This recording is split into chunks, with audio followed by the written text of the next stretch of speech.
200 meter gula, 2 sudu besar agar-agar powder, air strawberry 120 meter, kemudian kacau dia. Lepas tu masak lebih 8 minit sampai jadi macam ni. Matikan api dan tuang ke dalam bekas yang korang nak. So guys, ni kuah petulnya. Belum jadi kuah petul lagi. Pepper saya tak jumpa, jadi kita guna benda ni okey lah juga kan.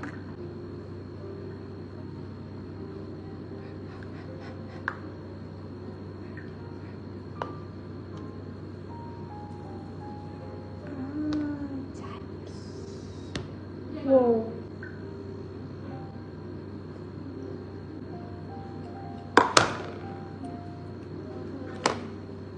So we cut.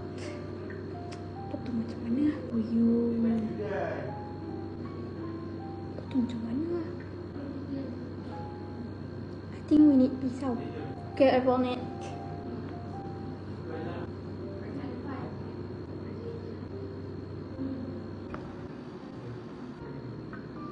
Yang ni kita boleh buat di crystallize.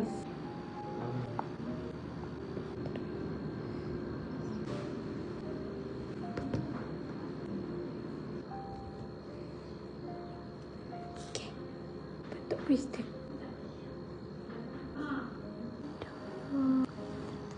Siap, tinggal ni lagi. Ni macam boleh buat pintu Doraemon. Buat cute-cute. Tengok.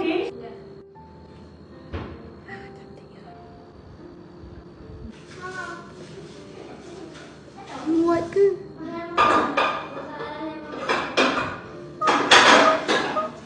Charger.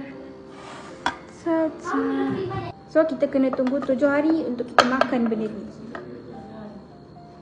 Kena jemur dia.